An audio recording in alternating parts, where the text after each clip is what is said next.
Eventually, Dimorphos will fill your entire screen. You'll also notice a countdown clock indicating how close we are to impact and a progress bar that'll check off key milestones along the way.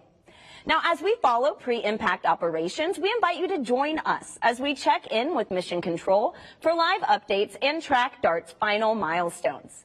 We'll see 2 astronauts demonstrate what kinetic impact looks like in space, and we'll go behind the scenes at one of the observatories following DART's impact from Earth. You can participate in today's show tonight by submitting questions for our experts to answer live on air. Drop them into the stream wherever you're watching, or use the hashtag #PlanetaryDefender on social media. Now, we're a little over 70 minutes out from impact at 7:14 p.m. Let's now meet your co-host, Samson Rainey, joining us live from the Mission Operations Center. Samson, it's good to see you. How does it feel to be in the middle of the action tonight? Hey, Tahira, I am feeling great. It is awesome to be back here after co-hosting DART's launch just 10 short months ago. How's the energy over there? Wow, that's amazing, Samson. You know, everybody's super excited. I've been talking to some scientists and engineers before the show, and it's really just anticipation about what's going to happen tonight. So with that, could you give us an update on how things are going with mission operations? Glad you're enjoying it there. This is going to be fun. So I mentioned launch, right? It was a huge event. NASA launches have become a staple of life for space aficionados. But there's never been anything like what we're about to see tonight, an attempt to impact an asteroid in near real time, the first attempt to change the motion of a celestial body. Just wow. If we hit that asteroid, Tahira, I think we're going to see a whole new side of this team that we've never seen before. Because let me tell you, since launch, these engineers and scientists have been eating, sleeping, and breathing this mission. This center has been like a second home for them as they've been monitoring the spacecraft's health and managing everything from propulsion to the power supply, guidance and navigation. The list goes on and on. They've run countless simulations and have rehearsed for this moment time and time again, preparing for anything, and I mean anything that could possibly happen. A quick recap of the last 24 hours. No surprise here, they've been busy. Last night, they performed the 6th and last of what are called trajectory correction maneuvers to aim DART to within 200 meters of Didymos. Then they worked straight through to this morning to make sure that all went smoothly. Then they soldiered on to get us ready for tonight. And here we are, about an hour and 10 minutes from impact, and we're now in what's called the terminal phase, meaning that SmartNav, the autonomous navigation system, is actively guiding the spacecraft as it was designed to do for its final 4 hours. I also received word minutes ago that DART has reached another critical milestone. Draco, the eyes of SmartNav, is able to detect Dimorphos. This is a major goalpost, I have to remind you, because up until now, Draco has only been able to detect Didymos, the much larger asteroid it orbits. The next major milestone we're waiting for is for SmartNav to be locked on or targeting Dimorphos. We'll get more into what that means later. Lots more to come as we draw closer to impact. Back to you, Tahira. All right. Thank you, Samson. It feels good to know that we are detecting Dimorphos. Now, before we get any closer to impact, let's get to know our spacecraft and its mission. After a beautiful launch from Vandenberg Space Force Base on November 24, 2021, DART has traveled over 400 million miles. And now, in just over an hour, we'll witness the spacecraft collide with asteroid Dimorphos in an attempt to change its orbit forever. The DART spacecraft is about the size of a vending machine and uses hydrazine thrusters for propulsion and roll-out solar arrays for power. It's traveling at about 14,000 miles per hour and will complete the last 4 miles of its journey in just 1 second. DART is on a collision course with asteroid Dimorphos, which is about the height of the Washington Monument and, more importantly, poses no threat to Earth. Dimorphos sits within a double asteroid system and is the smaller moonlet asteroid orbiting its larger companion Didymos. DART has just one instrument on board, and that's a Draco camera, which is feeding images to its autonomous navigation system, steering it straight into the asteroid. Now, teams from around the world have worked hard to get us to this moment. Samson is standing by with NASA's head of science and Johns Hopkins APL's head of space exploration. Let's check in to hear more about the journey. Thanks, Tahira. To help give us some insight into what it takes to imagine, much less attempt, a mission this ambitious, I have with me Thomas Yerbukin, Associate Administrator for NASA's Science Mission Directorate, and Bobby Brown, Space Exploration Sector Head at Johns Hopkins EPL. Gentlemen, thanks so much for being here. Thank you. Thomas, I'll start with you. The mission, this team has been through an intense journey, years in the making, and they're now on the cusp of doing the seemingly impossible, impacting a tiny asteroid 7 million miles away from Earth with a spacecraft traveling 14,000 miles per hour. Why is it important for us to continue to push the boundaries of what's possible in space? You know, what I always think is the world is made out of a box. Those are things we know, we can use, and a large space of things that are unknown. In that large space are solutions for problems of the future. There's new research, new understanding of nature. And we at NASA, we're all about moving that boundary back, moving it back to make more things useful for us, like DART, but also understanding nature in a new fashion. It's incredible, Thomas. Well, based on what we know tonight heading into this main event, you know, what are you thinking about our chances of impact? Wow, I'm betting on the team. Betting on the team is always the right thing to do when it comes to NASA missions, whether it's this one or other teams we've had. The thing you just announced, you know, that kind of seeing that little bump there in the image of that new kind of celestial body we knew was there, but now we've have it on the camera. It's just a step in that direction. I'm very optimistic. That's awesome. What the team has planned for months, years ago is coming to fruition, and we're watching it live. Absolutely. It's just exciting. Awesome. Thank you, Thomas. Bobby, you've been through so many white-knuckle experiences with space missions, most recently with the landing of the Mars Perseverance rover just last year. What is the mindset of the team coming to such a major moment in their career with the stakes being so high? Well, teams like this prepare for the worst, but celebrate the best. And I think we're going to have one of those best nights tonight. There are, of course, many things that could go wrong in spaceflight, but so far this team has been on top of every possible problem. They've been ahead of it, and they just need to focus and push through and go for success. That's awesome. I think from what we're hearing, the cheers coming out of the mock before this broadcast, I feel like we're on the right track. Oh, yeah, absolutely. Any pep talk or advice for the team heading into tonight that you gave them? Well, I've been in the mock several times today talking with the team. They're calm, they're cool, they're collected. I basically told them just follow the data, trust in each other, trust in themselves. You know, they've prepared for this moment for years, and so they know this better than anybody. And as a team, they're going to get through this successfully. That is awesome. Thank you both. That's great words of wisdom for moving forward in space, and it seems like the team is in good hands with themselves. All right, to hear, we're attempting the once unthinkable, but the team has prepared for this moment now to keep a steady course on this last mission-defining leg. Back to you. All right, thanks, Samson. I mean, it is incredible what the teams are pulling off tonight. This is a first-of-its-kind mission, testing a way to one day save our planet from a hazardous asteroid. Now, we asked astronauts aboard the International Space Station to show us how this technique works in microgravity, and they had some fun with it. Now, before we get to the video, I urge you to keep a close eye on Shane. He's going to be in the blue shirt and standing in for asteroid Dimorphos. A white object is about to come crashing into him. That's our spacecraft. You'll notice how the impact of the crash moves Shane's position in space. This demo, much like DART's test, relies on the energy transfer from a collision to change the motion of an object. The method, which is called kinetic impact deflection, is the technique DART will test at 7:14 p.m. Eastern. Let's take a look. So what I'll do, Shane's going to be the asteroid, and I'm going to be the NASA DART mission. Or this CTB, more exactly, is going to be a spacecraft. I'm going to try to throw it, and we'll look at the effect of that mass coming at him and the kinetic energy transfer from the CTB to Shane. Shane will be perfectly stable. It's not an easy test. You ready? All right, here it comes.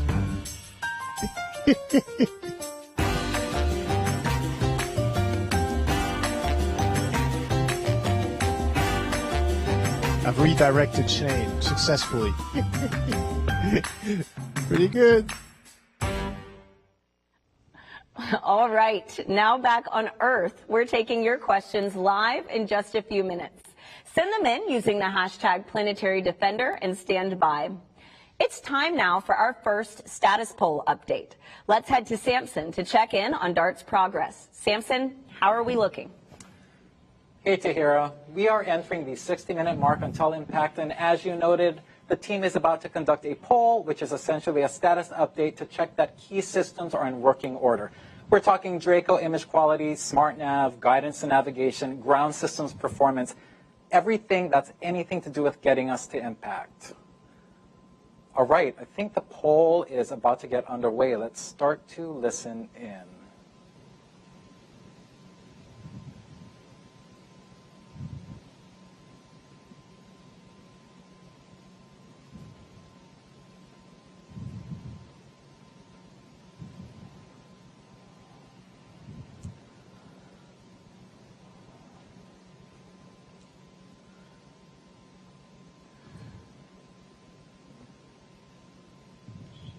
We are waiting for that poll to begin any second now. Smart nav went off console.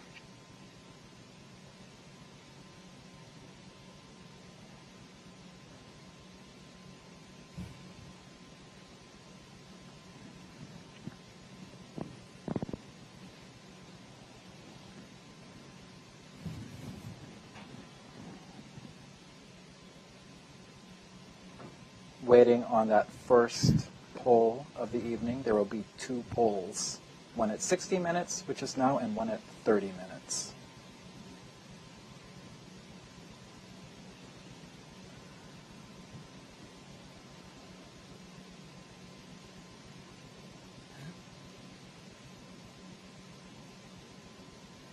Afterward, we should be hearing from Elena Adams, the mission systems engineer, to give us a summary of what we'll have just heard.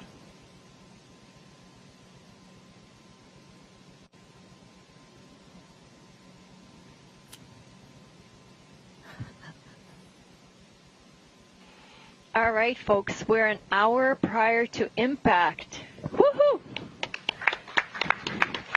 And we're seeing Dimorphos, so wonderful, wonderful. All right, let's do our poll. Image quality? Let's start with you. Images are looking great. Dimorphos is coming in at about the same relative dimness as Didymos, so very consistent brightness between the two. And it's a stable track. That's awesome.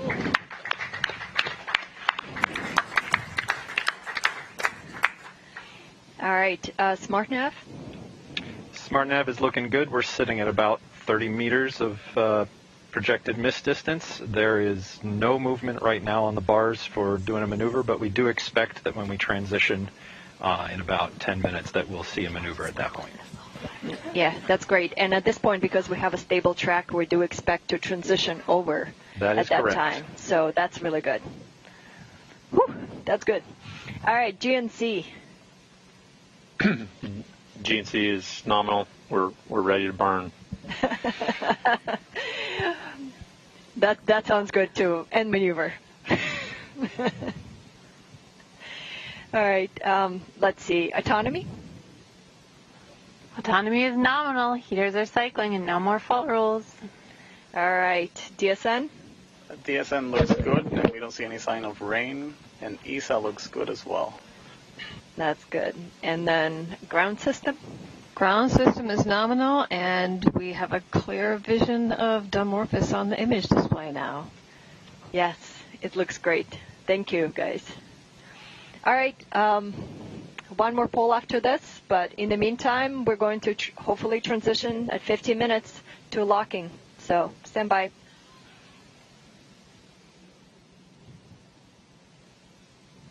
All right, we're going to hear from Lena ourselves to give us a update.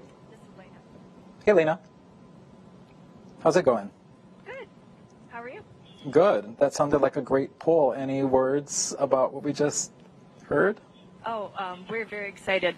We are starting to see Dimorphos for the first time. It is looking great. It is just about the same dimness as Didymos as we expected.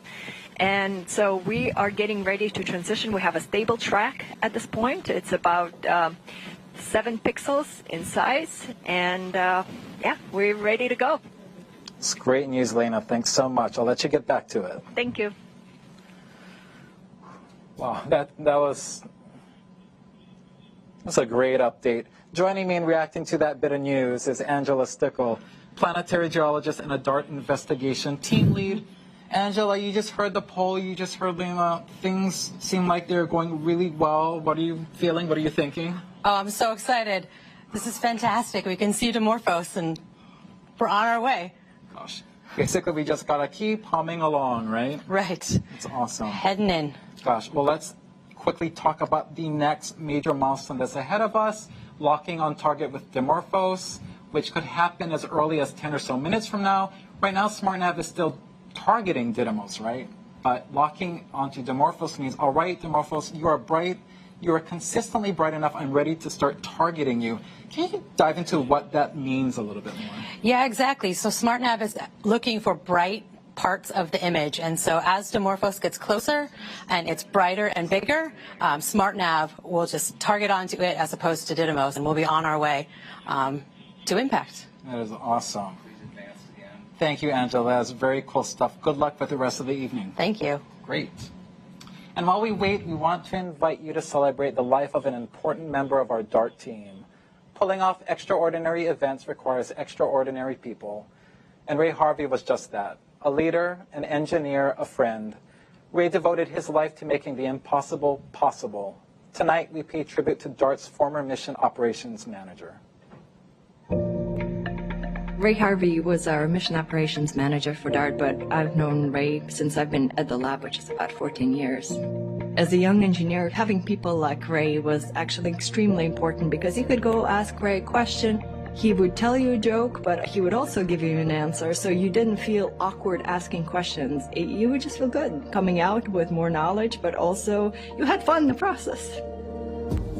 I've known Ray probably since I started working here almost 25 years ago, and he was always like a good mentor and a sounding board for anything we were doing. I think everybody learned something from Ray, his leadership skills, how to treat people, how to work as a team. Ray was a pretty amazing person. Even though he was fighting this terrible disease, he made it a point to be involved in all the rehearsals and all the activities going on DART. He led the mission operations team to the last few days of his life. He was really hoping to make it to the end of this mission. He meant so much to this team and to getting us to this point. It represents so many years of hard work of him and also the team, but him leading that team. And so the DART spacecraft is a tribute to Ray. We are hoping that this experience kind of goes out to Ray and to his family. We will really miss him, and we already miss him.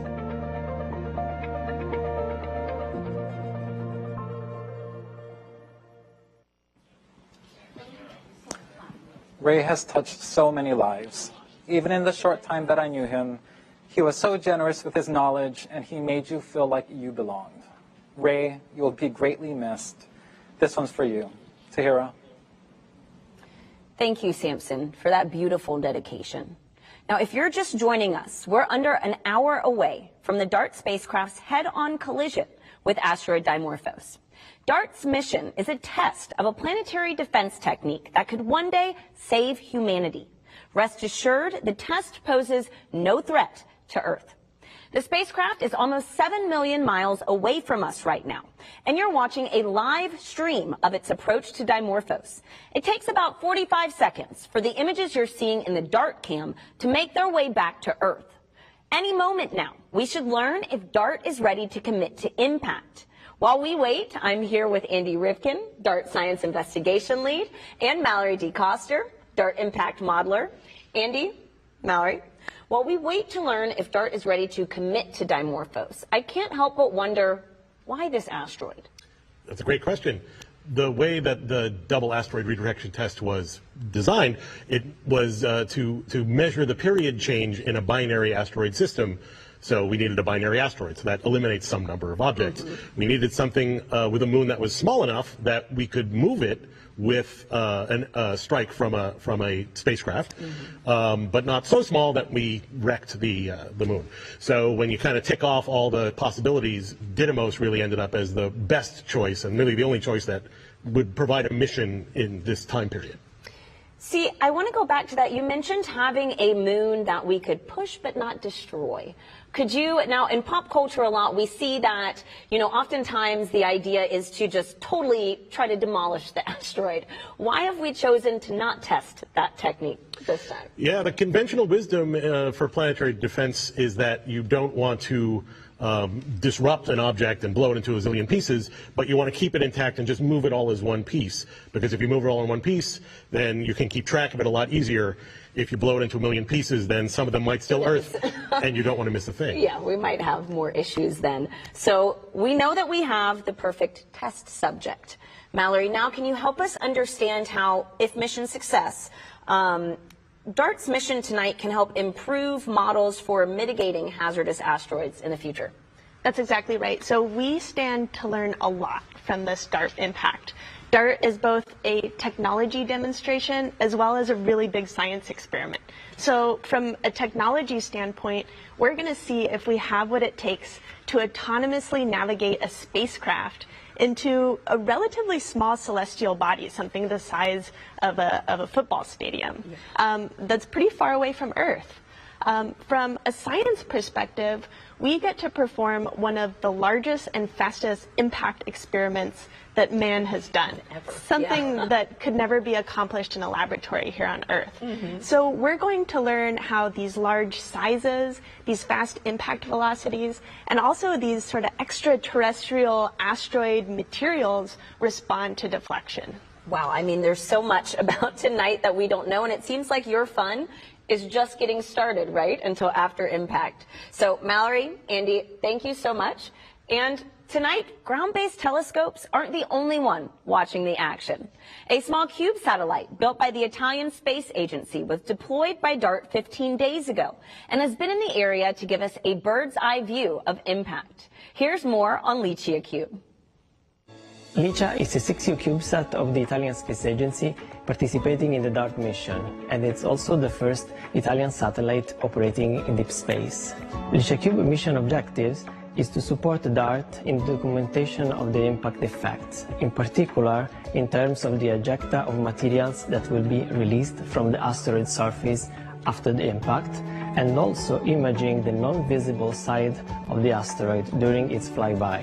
LICIACube will acquire images using its two different cameras, Leia, a panchromatic camera, and Luke, an RGB camera. Therefore, we can better understand the nature of the asteroid Dimorphos impacted by DART. By means of our Scientific Operations Center in SSTC ASI, we will distribute and process the images in order to make them available to the entire team. We are here in Argotech's Mission Control Center in Turin, from where, together with ASI, we monitor the status of LICIACube. The batteries are charged, the radio is communicating correctly, and the navigation altitude is on the right trajectory. Everything is ready for the most important part of the DART mission, the impact with the asteroid. DART is a global effort to prepare humanity for the unthinkable. Before the spacecraft can complete its mission, the autonomous navigation system must first confirm a lock on target. This is a key milestone that we should be hearing about soon. So let's go back to Samson for the latest for mission operations. Hey, Tahira, we are less than 50 minutes out, and we just heard big news. We have reached the point where SmartNav is now target locked onto Dimorphos. That progress bar should move to your right that much further, closer to impact. Very exciting.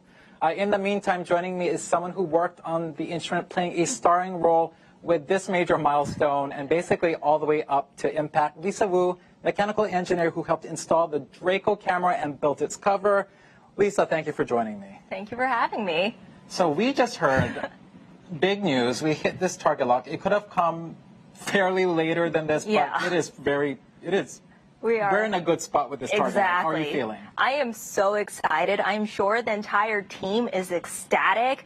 This is what we've been working so hard for in these very last moments, and we just heard we got target lock, so could not be feeling any better.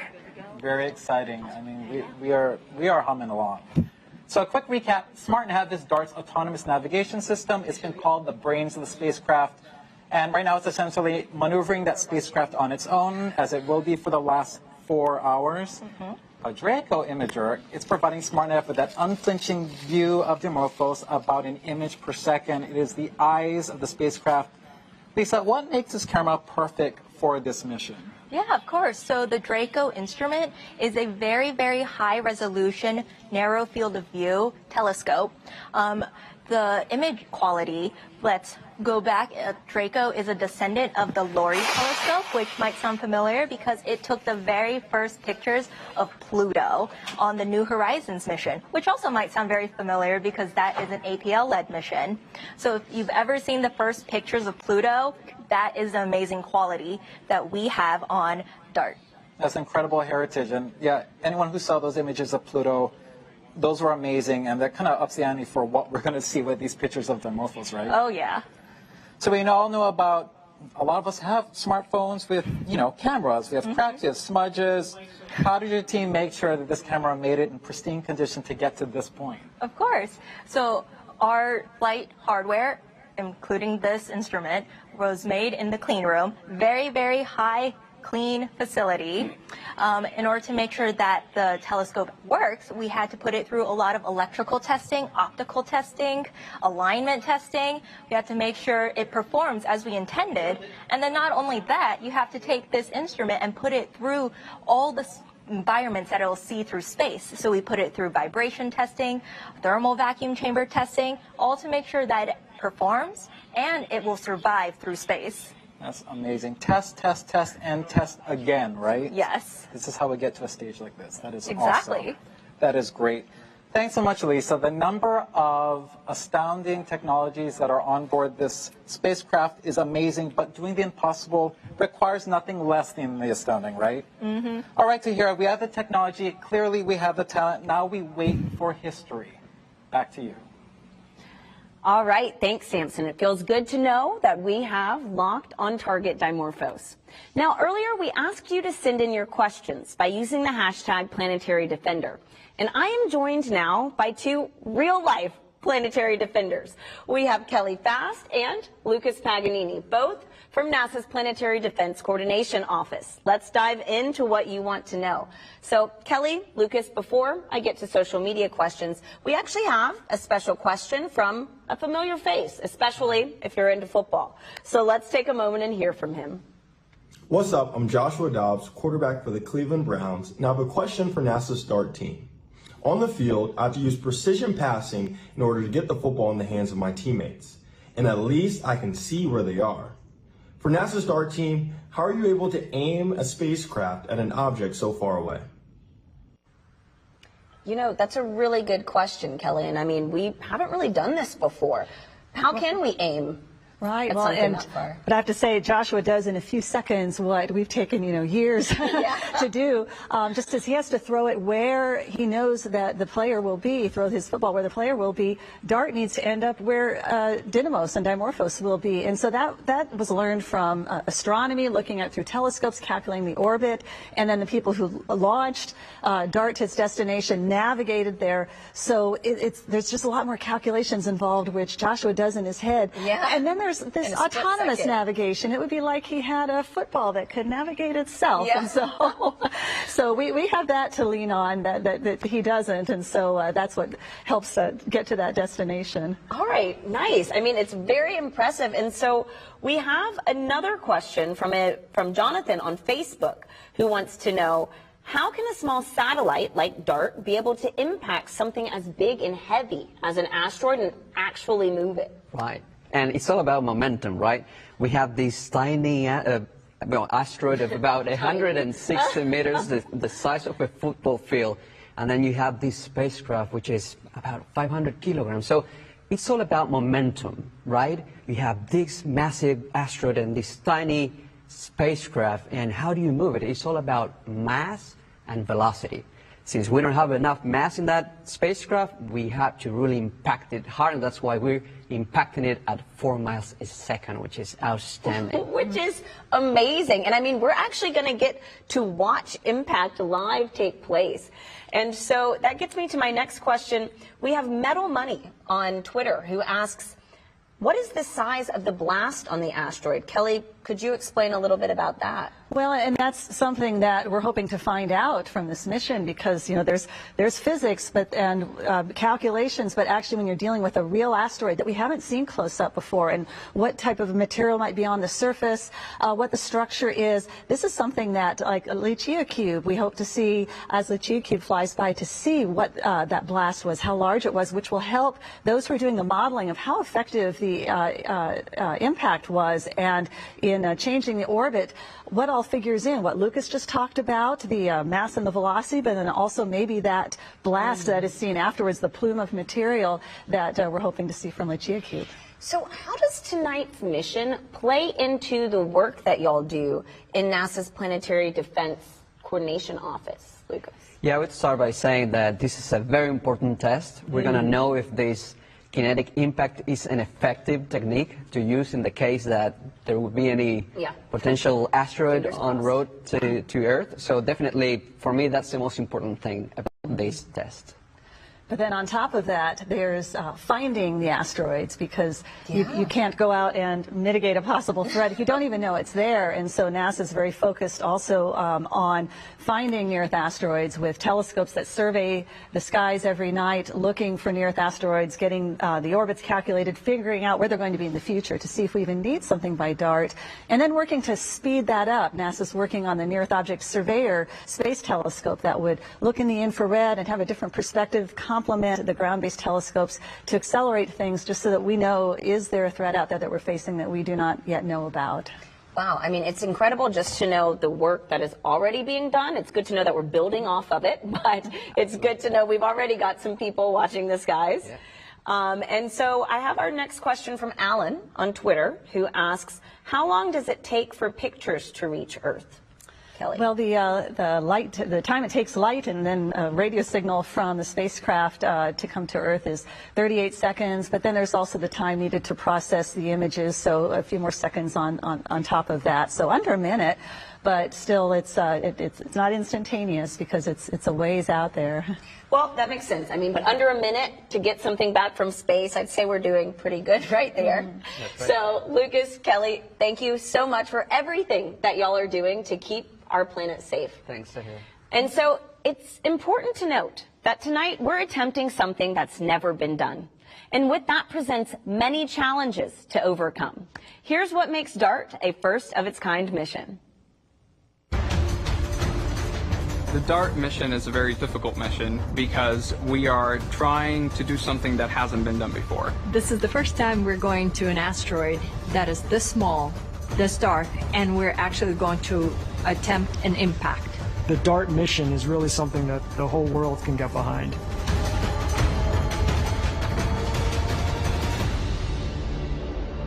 We're doing this mission to prove that we can deflect an asteroid if we find one that is on an impact course for Earth. We are trying to hit an asteroid 163 meters wide, which is about the size of the Washington Monument, while flying at 6 kilometers per second, which is like going from New York to DC in about a minute. There is no chance that this asteroid could ever hit Earth.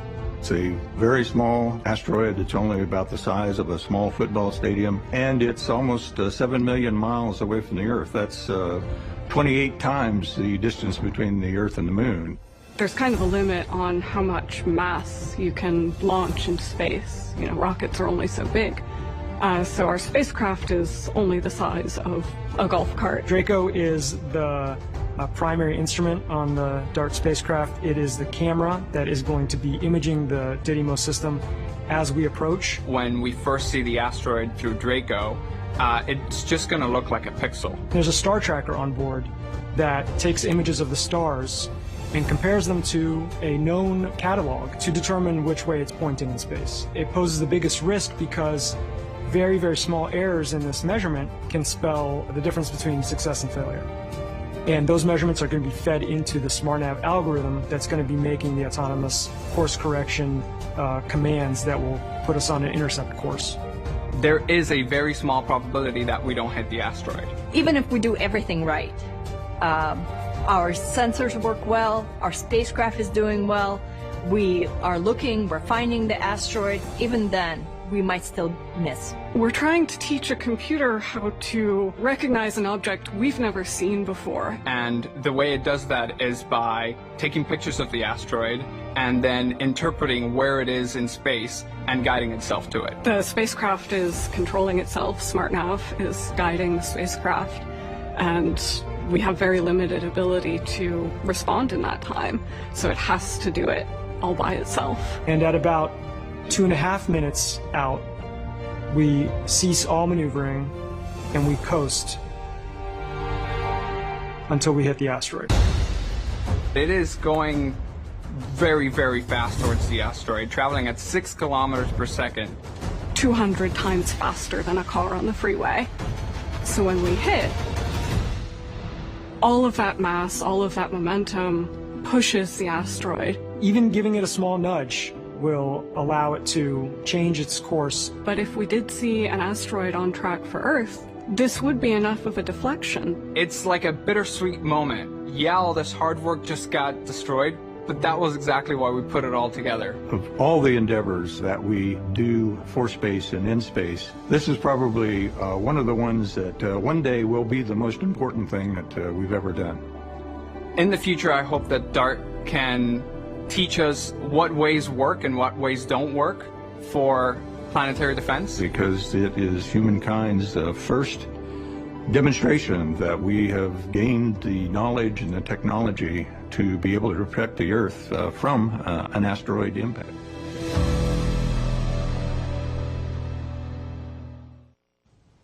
Space exploration is rooted in pushing past boundaries. Remember, tonight is a test, and we hope to make impact. Now that you've learned of the challenges today's test, let's head back to mission operations and get a status update on DART's real-time progress. Samson, how are we looking? Hey, Tahira, we have 30 minutes to go until impact. As we heard earlier, so far so good. SmartNav is now targeting Dimorphos, thrusters are firing, maneuvering the spacecraft. Draco, DART's eye, playing paparazzi with Dimorphos, providing SmartNav with about an image per second. And this is a good time to remind you that what we're seeing on the Draco feed is delayed by about 45 seconds on account of signal delay and image processing. And coming up, we're about to see the team conduct a final poll, one last scheduled confab to make sure that all systems are go.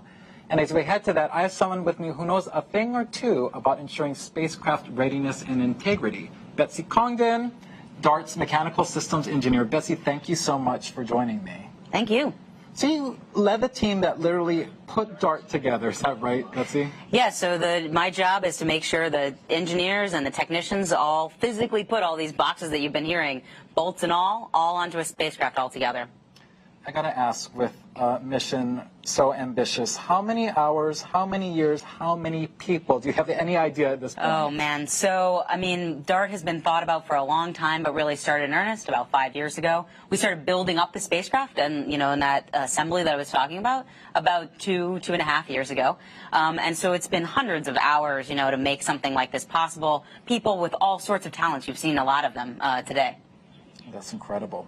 And so we're heading up toward another status update, as I said earlier. And as we all know, space is a unique and challenging environment.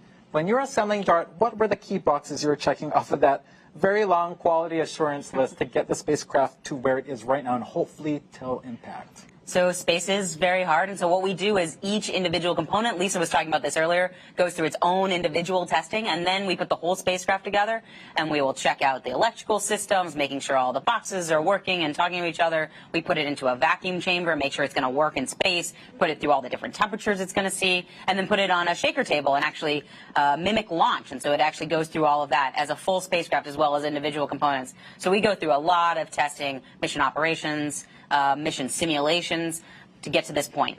That's incredible. I mean, I don't know if you included, you mentioned so much, Ray. Is that also accounting for the temperature fluctuations in space is another key part. Yeah, so we have chambers here at APL that are specially built to take these spacecraft, put them into the vacuum of space, and run them through the temperature spaces that we're going to actually see. It's incredible. How many times do you check? Is it like one test and we're done, or are you sometimes testing and testing?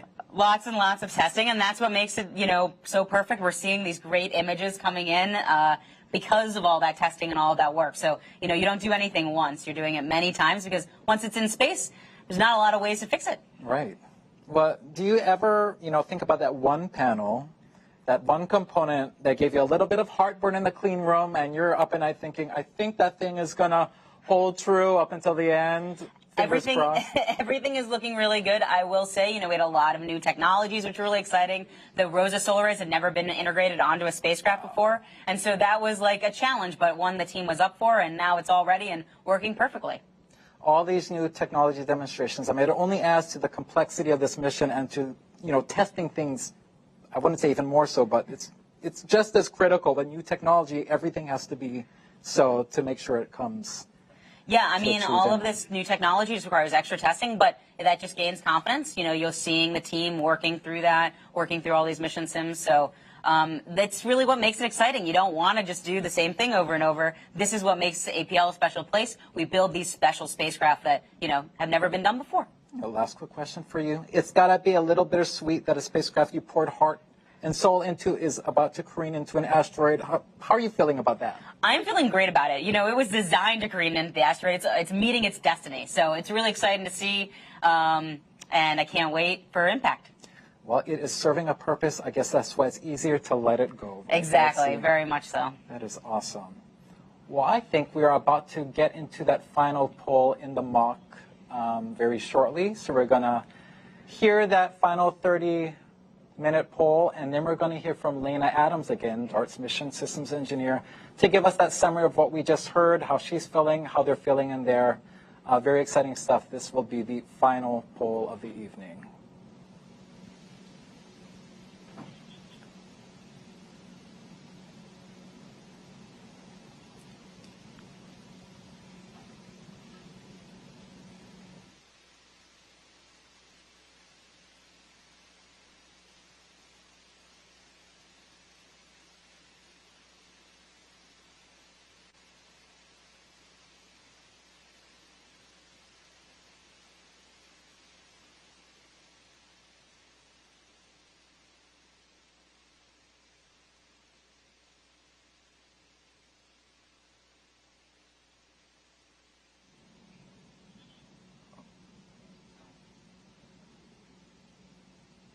We are awaiting that final poll. This is DART MSC on DT Mock. It is time for the last status poll. Yes. We're about, 7,000 miles from Dimorphos at this point, so yay. All right, image quality. How are we doing? Still looking very good. Dimorphos still tracking along that same brightness predict as Didymos. That's great. All right. Maneuver complete. Yes, thank you. All right. SmartNav. SmartNav is looking nominal. We're at under 30 meters of projected miss distance right now. Yeah, it's looking really good. Look at that. That's looking fantastic. Very excited. All right, GNC. Yeah, GNC also looking good. We've been very excited to do those burns, so we've been waiting a long time. Oh, this is great. Autonomy. Autonomy is green. The heaters are cycling nominally, and we've had no new fault rules firing. Okay, wonderful. DSN. DSN is green, and ESA is green. Got plenty of margin. Looks good. All right, ground systems. Ground system has been helping a few users manage clients, but everything is going fine there, and we are green. Yes, wonderful. Thank you, guys. Completes the poll.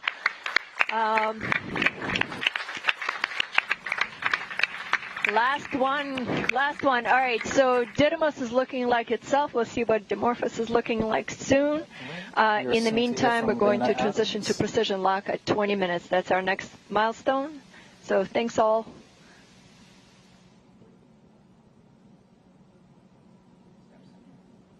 All right, we're about to hear from Lena Adams from the Mission Operations Center.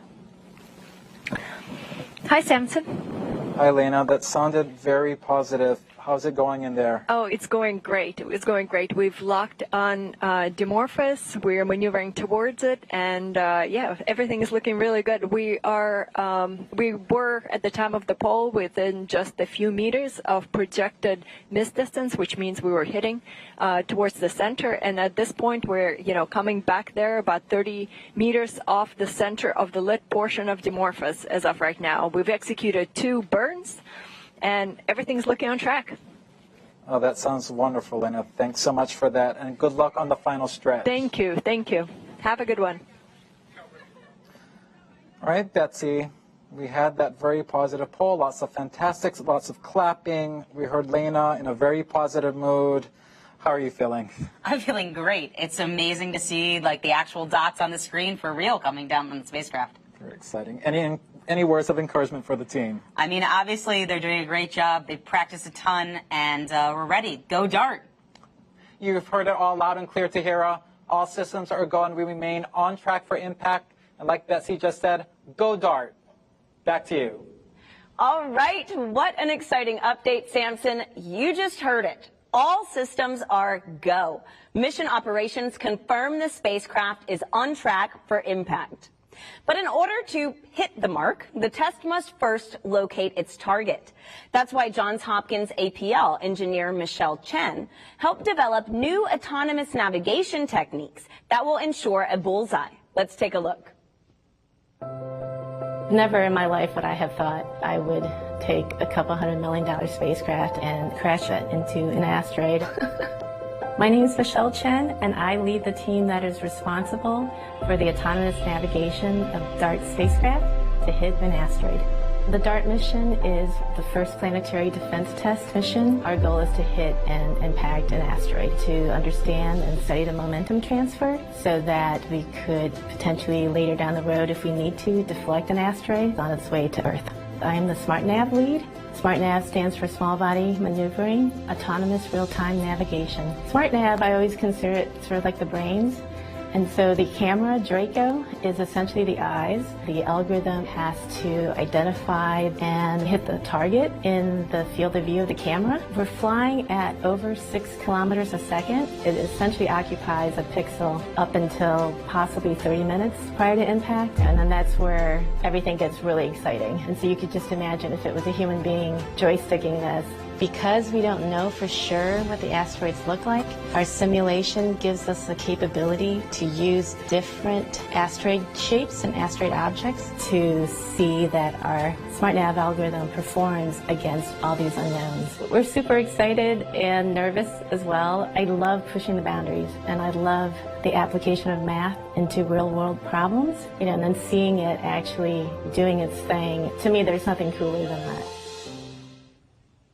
If you're just joining us, we're about 24 minutes away from DART's impact with asteroid Dimorphos. The spacecraft is flying at 4 miles per second, guided only by its autonomous navigation system.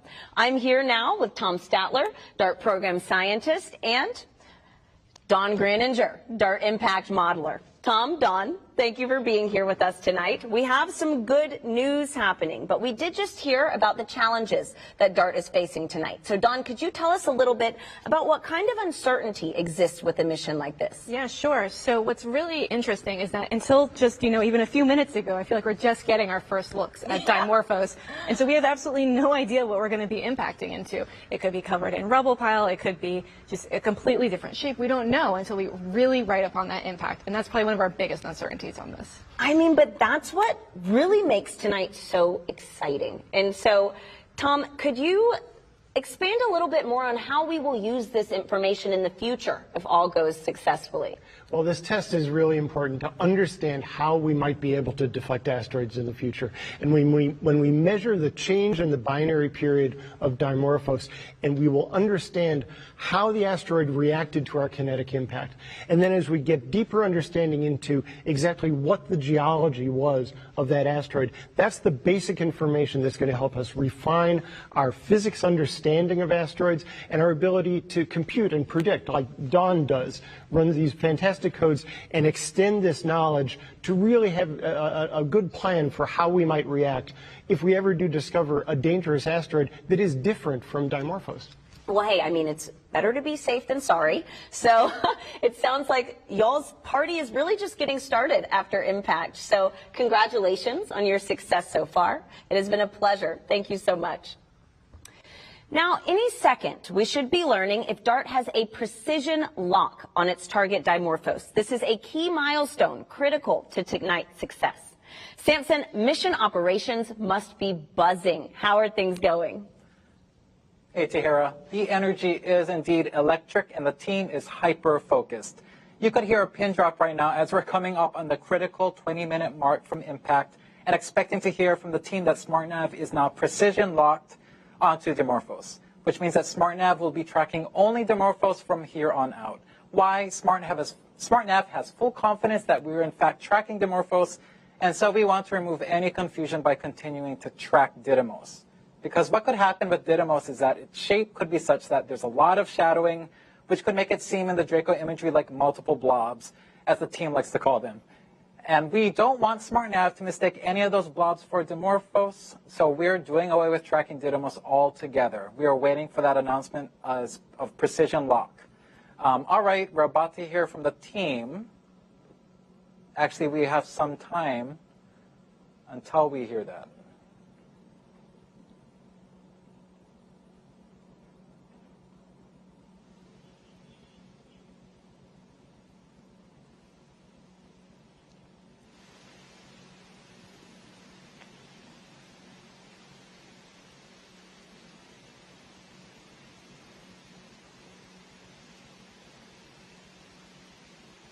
And now let's listen in for that confirmation of precision lock. All right, we expect to be in precision lock soon.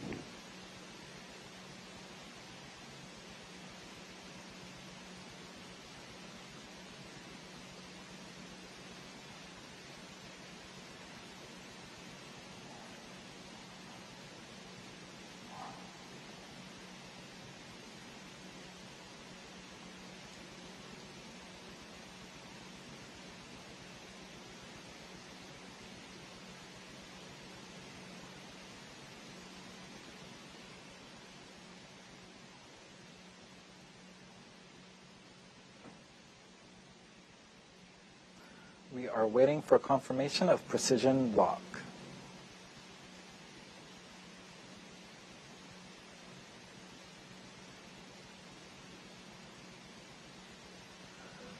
MSC, this is SN5. Go ahead, SN5. We are precision locked and still tracking Dimorphos. Yes.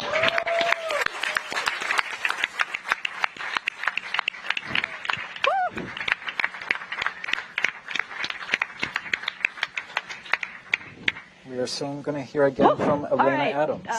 This is great. This is DART MSC on DT Mach. So this was our last milestone. At this point, we're going to be working towards Dimorphos. I expect we're going to do some burns. We're about 4,500 miles away from Didymos and Dimorphos. So let's see what happens.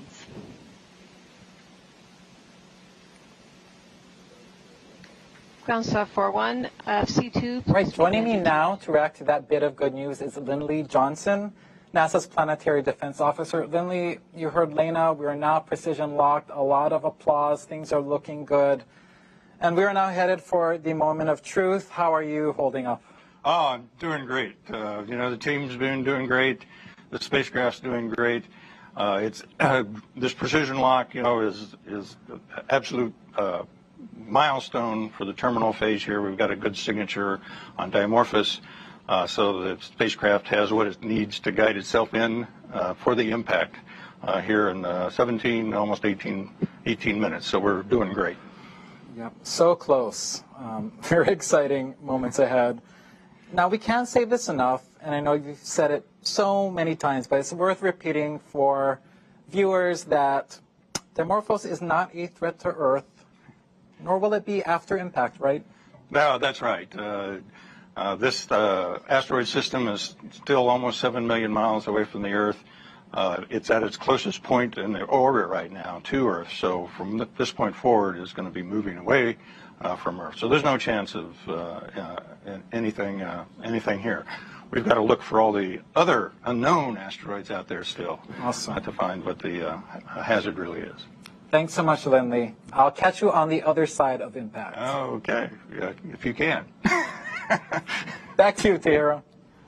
All right, thanks, Samson. It is amazing to know that we have a precision lock on target Dimorphos. Now, we have a fun way for you to join our mission, and it is by signing up to be a planetary defender.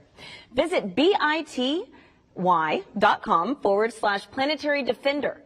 Take the quiz and receive a certificate like this one. Now, once it's official, show us on social media using the hashtag Planetary Defender. Now, telescopes from around the world are observing tonight's impact to ensure that how successful we are at changing the asteroid's orbit. They'll be measuring this success. And you may be wondering, how does that happen? Let's go behind the scenes with astronomer Nick Moskovitz at Lowell Observatory, home to the telescope that discovered Pluto, to see what's in store for DART.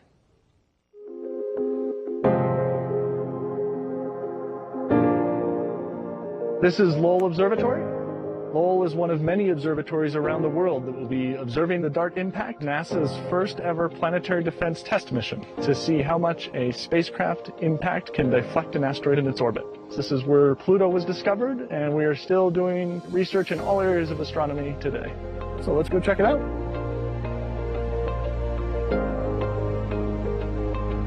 This is the Pluto telescope, the telescope that was used to discover Pluto almost 100 years ago.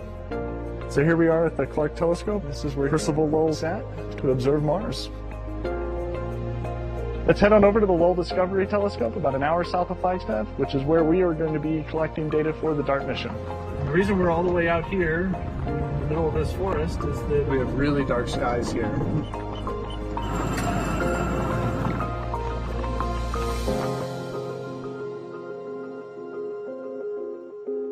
And this is the Lowell Discovery Telescope. This is what a 4.3 meter telescope looks like. This is what we will be using to study Didymos and Dimorphos in the days and weeks after DART impact. The DART spacecraft will be hitting an asteroid called Dimorphos. It's special because it's a binary asteroid, which means a satellite around a larger asteroid called Didymos. And DART will actually be hitting Dimorphos. And what we will be measuring is how much DART changes the orbit of Dimorphos around Didymos. So this is an important test for planetary defense mitigation strategies in case we ever have to do this for real. The Lowell Discovery Telescope is one of many telescopes around the world which will be used to study Didymos and Dimorphos. It's really a global coordinated effort. And what we're looking at here is a large 4.3 meter primary mirror that's in the middle of the telescope tube here. Up at the top is a secondary mirror. The secondary mirror up top there is what is focusing the light down onto the instruments and allows us to take images with the camera that's located down at the bottom. This is maybe one of my favorite hidden rooms at the telescope. We're like standing inside the telescope, underneath the telescope, 100 tons above your head, held up by this and this, which is cool. It's sort of, as you can see, the highest peak around here, just over 8,000 feet. I come up here for sunset, because you know, sun setting right there, it's perfect. For DART, we're going to be collecting images of the night sky. And typically an observer would be here in front of one of these consoles controlling the instrument and taking images like these as they're coming in off the telescope. DART is really a sort of before and after experiment.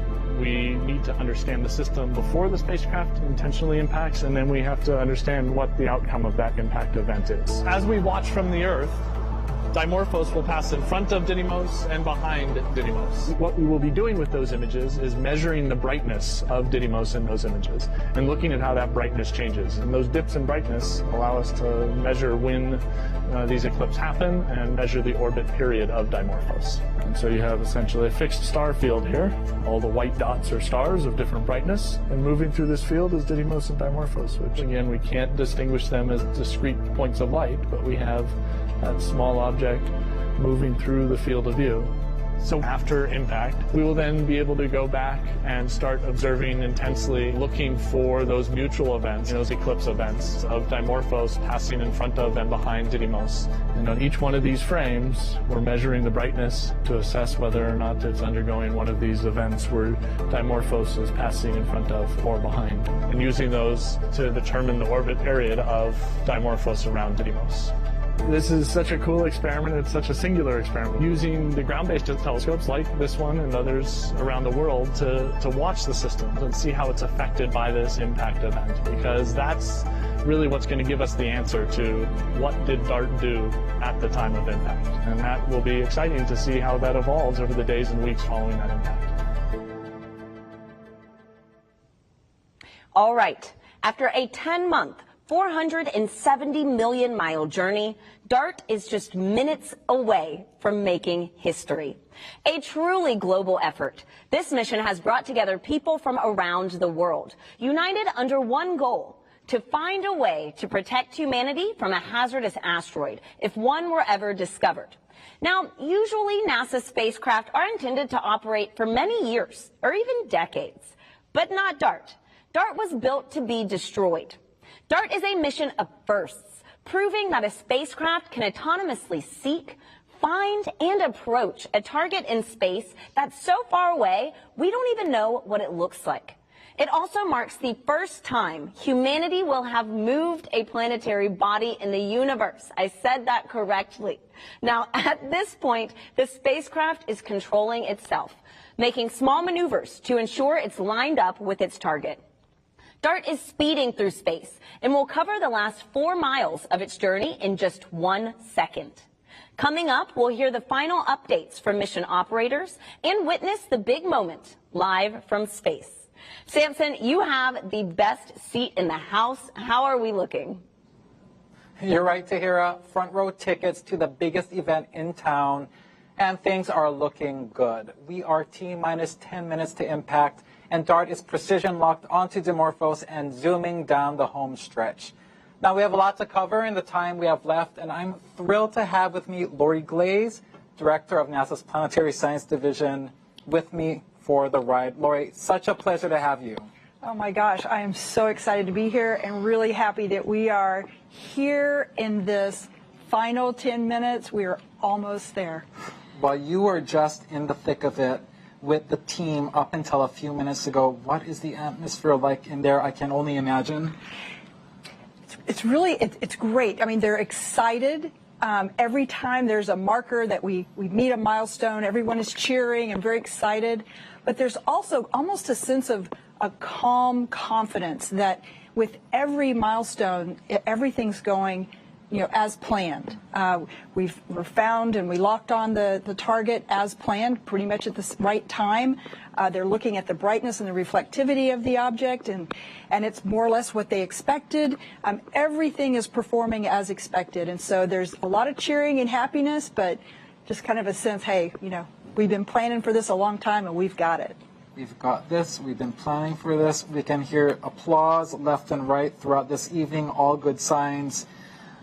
What are they focused on at this critical juncture, Lori? It is basically years of planning, 10 months of making sure we get to this point after launch, and they've been juggling a lot. Is there anything in particular that they are glued on as we enter this moment of truth? Yeah, so the main thing they've been watching is, getting to that point where we could do the precision lock, where we had good enough signal coming back and enough confidence in where we are relative to Dimorphos that we could really do that precision lock onto the target. And it's hands off now, right? We're not, the spacecraft is going to drive itself, and really focused on that, that point where they could be precision locked. and they're also thinking about looking at and reassessing continuously what's the probability of miss, right? As you get closer and closer, that probability should get smaller and smaller, and it is. It looks really, really good right now. Well, it sounds like the game of thinking, of wondering, really doesn't end until that last second comes to pass. So they can do a lot of great up until this point. We just have to see this through to these last few minutes. Well, and in a few minutes, speaking of that, all the years of thinking, of doing, planning, reacting is finally coming to an end. From 5 minutes to impact, there will be no more opportunity to send any commands to SmartNav in the Mission Operations Center. The team will be purely spectators, the data coming in, and they are just waiting it out like the rest of us for the first time. Lori, this is huge both from an operational perspective and also an emotional one, isn't it? Yeah, it is. I mean, you can imagine, I'm really excited about it, and I've been engaged with this mission for, the last 4.5 years that I've been in my current role.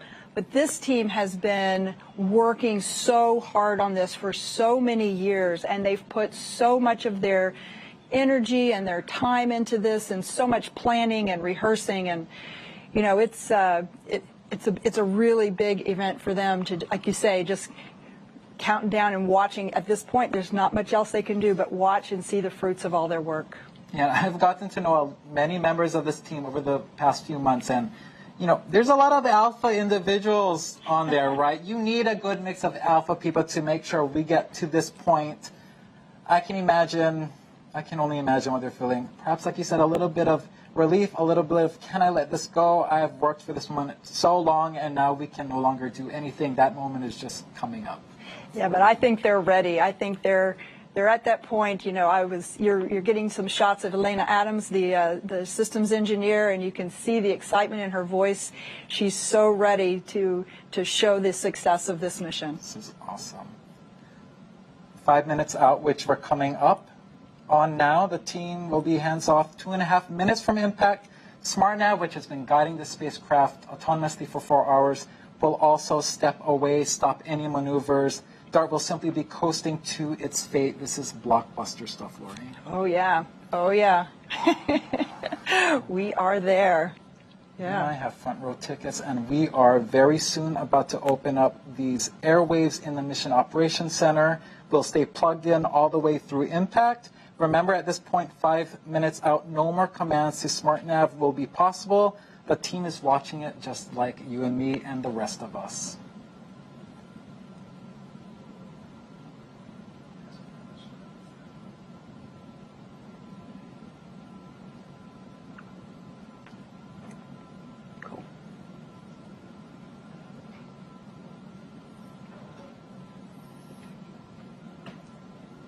All right, we've reached 5 minutes from impact. The final command opportunity to SmartNav has passed, and the team is simply watching that data stream in just like we are. Also remember, there is a 38-second lag for the data to travel to Earth, and also an additional few more seconds for image processing. It's important to note that.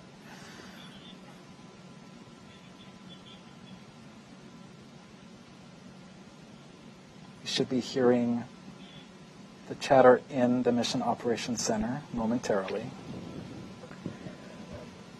This is DART MSC and DT Mach. 5 minutes till impact. 5 minutes till impact. We are at 1,100 miles away.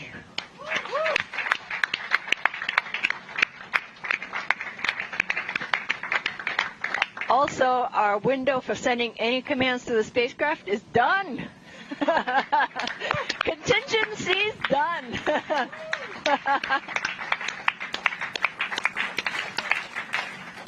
This is a great vibe in that Mission Operations Center right now, Lori. It really is. They are so excited. And I'm honing in, looking at these images as we get closer and closer, and you look at Didymos, and just you're starting to see this physical body appear there. It's incredible. Just incredible. That sounds great.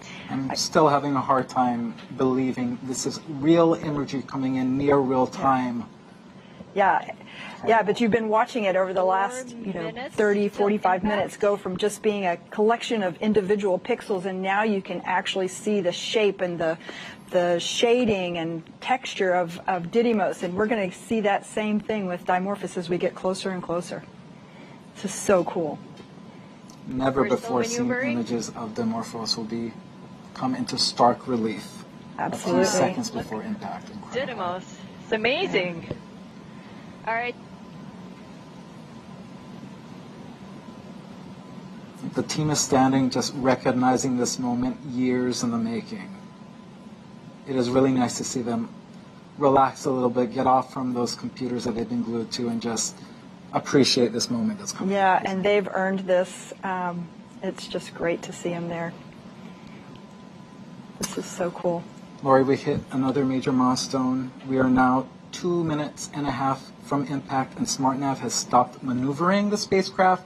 DART is now coasting toward Dimorphos, and we hope into the history books. Absolutely. This will be, I'm sure you've heard it many times tonight, humanity's first ever attempt at trying to move another celestial body, and also our first attempt ever to execute a mission in sole purpose of planetary defense. So what an exciting time. Yeah, and I'm starting to see Dimorphos start to come into view there. You can see it starting to take shape. I'm starting to see individual boulders on Didymos. Unbelievable clarity of images there. We're coasting on in. Our projected miss distance is going to be about 17 meters. All right.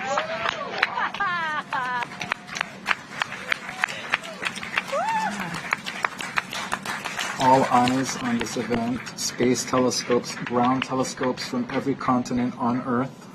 Yeah. Yeah. All right. 2 minutes out. Does not look like one single rock to me. Oh, boy, we're getting close. 14,000 miles per hour, Lori. 14,000 miles per hour. And remember, 45 minutes ago, 55 minutes ago, we couldn't even resolve this object in space. And now you can see us zeroing in right on target. And we're now dropping the clock, and we'll go by loss of signal to confirm impact. Right. Yes. Imagine we'll get that loss of signal, and then we'll hear from Lena Adams again, letting us know that we've been successful. I feel like that'll be a crystal clear signal. I think so. I think we're starting to see more resolution. In fact, look at that. Didymos has even gone out of the view. We're now just seeing Dimorphos. This is remarkable stuff. Oh my goodness, look at that. Looks like control system settling down. Angular rates look really good. I think we're going to get the investigation team some good pictures. Wow. No, come on, we can do better than that. Starting to see those individual boulders there. We can see shadows of the various rocks on the surface. Impact. It's amazing, guys. Oh my goodness, look at that. Unbelievable. Yeah.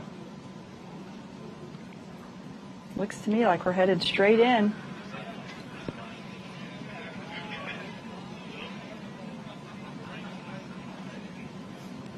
Oh my gosh. Oh wow. Yeah. Oh my goodness. 8, Yeah. 7, 6, wow. 5, 4, 3, 2, 1. Oh my gosh. Oh wow. Awaiting visual confirmation. All right. Let's see. We got it? Waiting. And we have impact. A giant leap for humanity in the name of planetary defense. Woo. Fantastic. Oh, fantastic.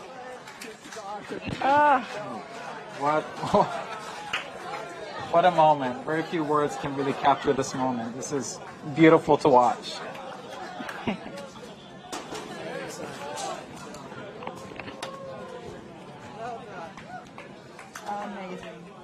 Amazing. What a team.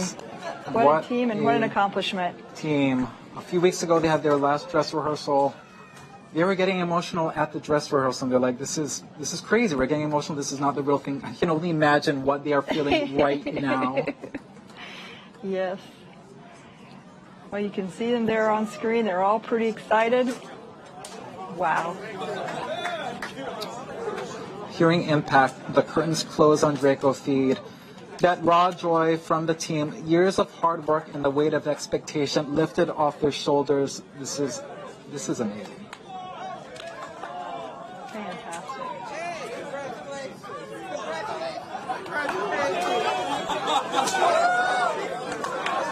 This is beautiful. And Lori, really, this is a huge moment for the mission.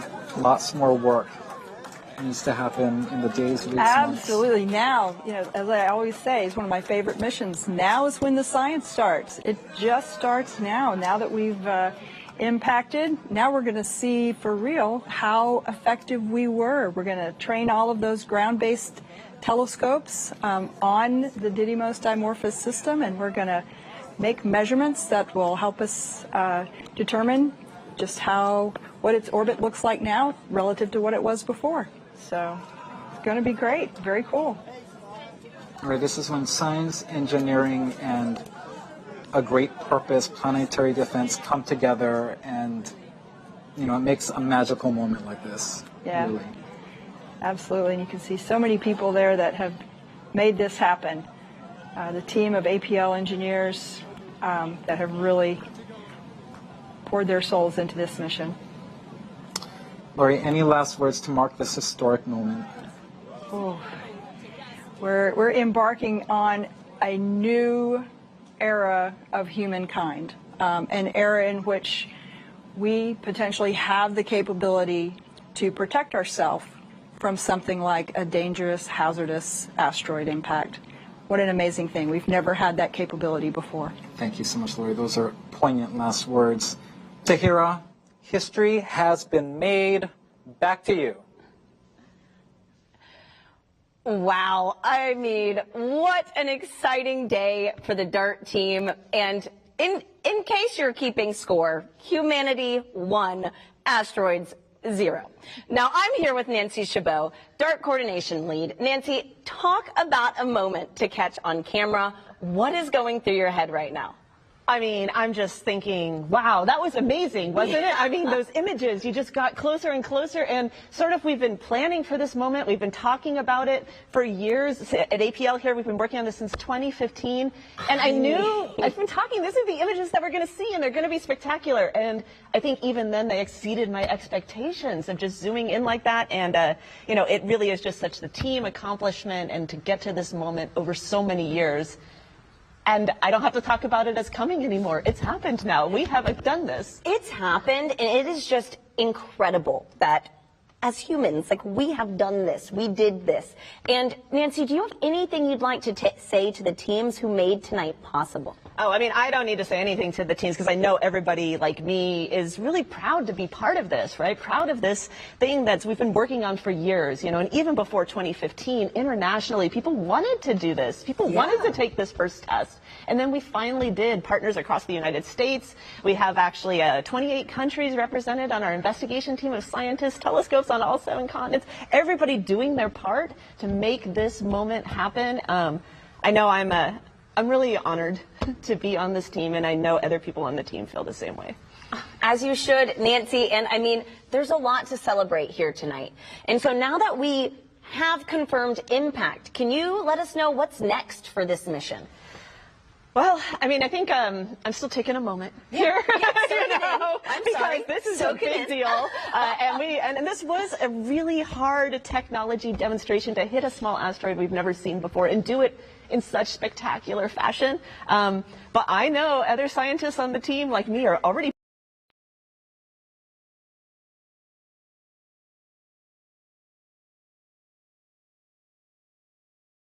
live service.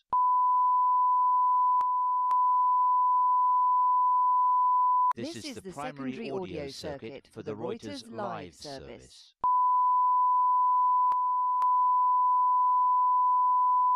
This is the primary audio circuit for the Reuters live service.